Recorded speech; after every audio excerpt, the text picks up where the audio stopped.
150 ವರ್ಷಗಳ ಹಳೆಯ ದೇವಸ್ಥಾನ ಅಂತ ಹೇಳ್ತಾರೆ.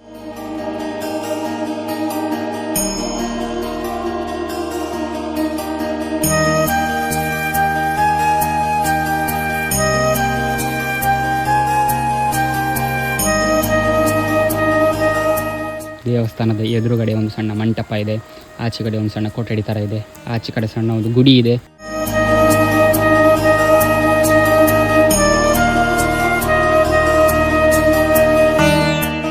ಹಾಯ್ ಹಲೋ ನಮಸ್ತೆ. ಇವತ್ತು ನಾನು ಮತ್ತು ನನ್ನ ಫ್ರೆಂಡ್ಸು ಚಮನು, ಶಿವ, ಚರಣು, 4 ಜನ ಇವತ್ತು ಅಜ್ಜಾವರ ಸೈಡಲ್ಲಿ ತುದಿಯಡ್ಕ ಅಂತ ಒಂದು ಪ್ಲೇಸ್ ಇದೆ, ಅಲ್ಲಿ ಶಿವನ ಒಂದು ಹಳೇ ಟೆಂಪಲ್ ಇದೆ.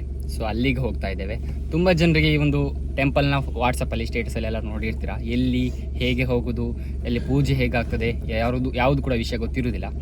ಹಾಗಾಗಿ ಇವತ್ತು ಅಲ್ಲಿಗೆ ಹೋಗುವ, ಯಾವ ರೀತಿ ಹೋಗಬೇಕು, ದಾರಿ ಮತ್ತು ಅಲ್ಲಿ ಟೆಂಪಲ್ ಯಾವ ರೀತಿ ಇದೆ ಎಲ್ಲವನ್ನೂ ತಿಳಿಸ್ತೀವಿ.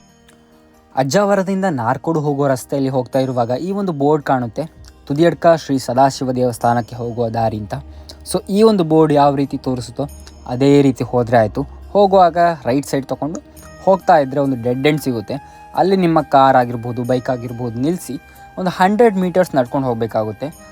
ರೋಡ್ ಅಂತೂ ಸ್ವಲ್ಪ ಆಫ್ ರೋಡ್ ಥರನೇ ಇದೆ. ದೊಡ್ಡ ಗಾಡಿಗಳನ್ನು ತರುವಾಗ ಯೋಚನೆ ಮಾಡಿತಾನೆ ಅಂತ ಹೇಳ್ತೀನಿ. ಲಾಸ್ಟಿಗೆ ಸಿಗುವಂತಹದ್ದು ಈ ಒಂದು ಸದಾಶಿವ ದೇವಸ್ಥಾನ. ನಿಜವಾಗ್ಲೂ ಒಂಥರ ಒಳ್ಳೆ ಫೀಲ್ ಇದೆ. ಈ ಒಂದು ದೇವಸ್ಥಾನವನ್ನು ಯಾವಾಗ ಕಟ್ಟಿದ್ರು, ಯಾವ ಇಸವಿಯಲ್ಲಿ ಕಟ್ಟಿದ್ರು, ಯಾರು ಕಟ್ಟಿದ್ರು, ಅಲ್ಲಿರುವ ಶಿವನ ವಿಗ್ರಹ ಎಲ್ಲಿಂದ ಬಂತು, ಅಥವಾ ಅಲ್ಲಿದ್ದ ಇರಬೇಕಾದಂತಹ ಒಂದು ನಂದಿ ವಿಗ್ರಹ ಎಲ್ಲಿ ಹೋಯಿತು, ಇವೆಲ್ಲವೂ ಆ ಶಿವನಿಗೇ ಗೊತ್ತು. ಸುತ್ತಮುತ್ತ ಕಾಡಿನ ಮಧ್ಯ, ಒಂದು ದಟ್ಟ ಕಾಡಿನ ಮಧ್ಯೆ ಇರುವಂತಹ ದೇವಸ್ಥಾನವಿದು. 150 ವರ್ಷಗಳಿಗಿಂತಲೂ ಹಳೆಯಾದಂತಹ ದೇವಸ್ಥಾನ ನೋಡಬಹುದು ಹಿಂದೆ ಇರುವಂತಹದ್ದು. ಒಳಗೆ ಹೋಗೋಣ ಬನ್ನಿ.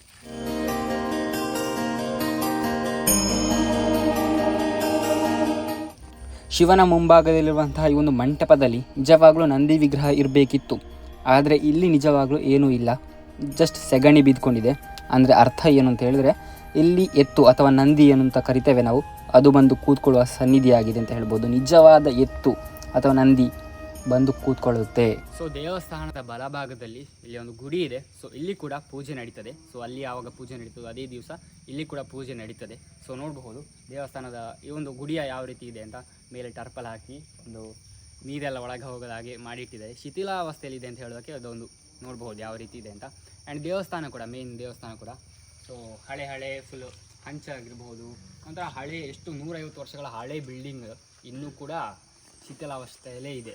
ಇನ್ನೂ ಕೂಡ ಅಭಿವೃದ್ಧಿ ಕಾಣಲಿಲ್ಲ, ಯಾವಾಗ ಕಾಣ್ತದ್ದು ಕೂಡ ಗೊತ್ತಿಲ್ಲ. ಆದಷ್ಟು ಬೇಗ ಈ ಒಂದು ದೇವಸ್ಥಾನ ಒಂದು ಅಭಿವೃದ್ಧಿ ಕಾಣಲಿ ಹೇಳುವಂಥದ್ದು ನಾವು.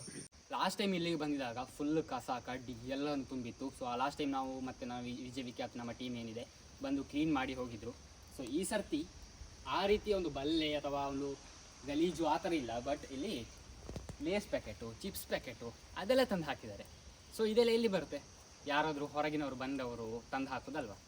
ಯಾಕೆ ದೇವಸ್ಥಾನ ಹತ್ರನೇ ಹಾಕಬೇಕು ಇವರಿಗೆ ಹೋಗಿ ಕಸದ ಬುಟ್ಟಿ? ಅಥವಾ ಆ್ಯಕ್ಚುಲಿ ಮೇ ಬಿ ಫುಲ್ ಇದೆ ಅಂತ ಅಂದ್ಕೊಳ್ತೇನೆ, ಗೊತ್ತಿಲ್ಲ. ದೇವಸ್ಥಾನ ಹತ್ರ ಬಂದು ಇಂಥ ಕಚಡ ಕೆಲಸ ಮಾಡೋರು ಇದ್ದಾರೆ. ನಾರ್ಮಲಾಗಿ ಈಗ ಪೊದೆ ಅಥವಾ ಆ ಥರದೆಲ್ಲ ಬೆಳೆಯೋದು ನಾರ್ಮಲ್, ಸಹಜ. ಅದನ್ನಾದರೂ ಕ್ಲೀನ್ ಮಾಡ್ಬೋದು. ಇದನ್ನೆಲ್ಲ ಯಾರು ಬಂದು ಕ್ಲೀನ್ ಮಾಡ್ತಾರೆ? ಇಂಥ ಒಂದು ಪರಿಸರ ಒಂದು ತುಂಬಿದ ಒಂದು ಪ್ರದೇಶದಲ್ಲಿ ಈ ಥರದ ಒಂದು ಗಲೀಜು ಕೆಲಸ ಮಾಡೋರು.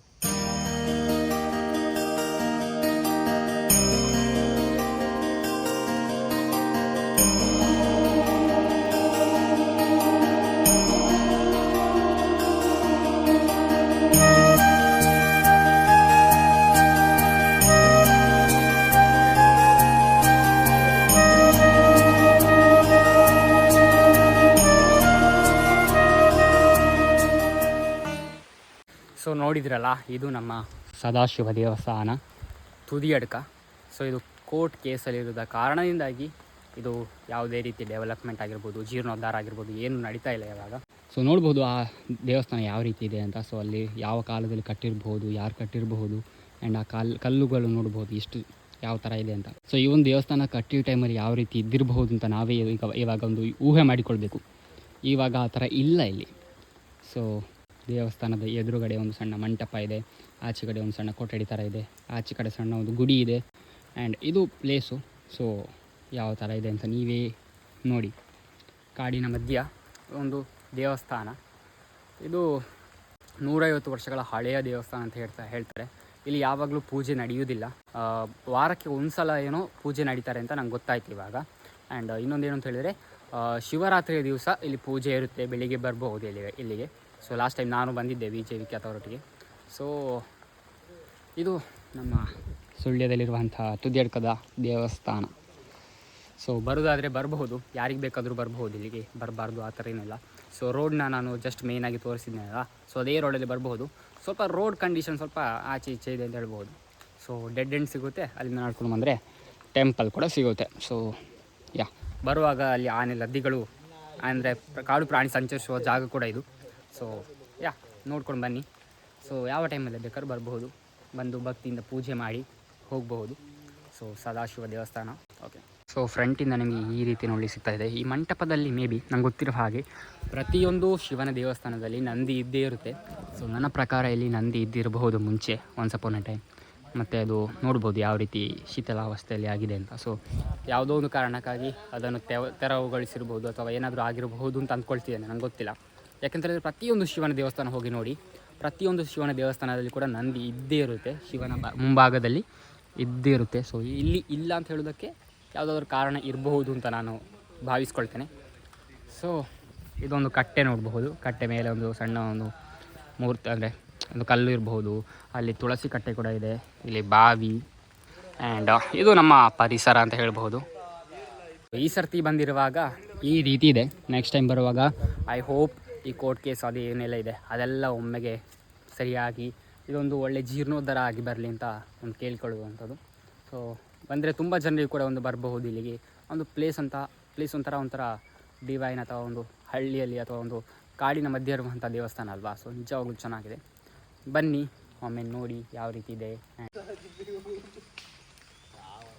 ಸೊ ಫೈನಲ್ ಆಗಿ ನಮ್ಮ ವಿಸಿಟ್ ಆಯಿತು ಈ ಒಂದು ದೇವಸ್ಥಾನಕ್ಕೆ. ಸೊ ಇನ್ನೂ ಮನೆಗೆ ಹೋಗುವಂಥದ್ದು. ಸೊ ನೋಡಿದ್ರಲ್ಲ, ಇದಿಷ್ಟು ನಮ್ಮ ಸುಳ್ಯದ ತುದಿಯಡ್ಕದ ಶಿವನ ಸದಾಶಿವ ದೇವಸ್ಥಾನ. ಸೊ ಖಂಡಿತ ನೀವು ಬನ್ನಿ ಅಂತ ಹೇಳ್ತಾ ಈ ಒಂದು ವ್ಲಾಗ್ನ ಇಲ್ಲಿಗೆ ಎಂಡ್ ಮಾಡ್ತಾ ಇದ್ದೀನಿ. So thank you for watching KC show. Bye.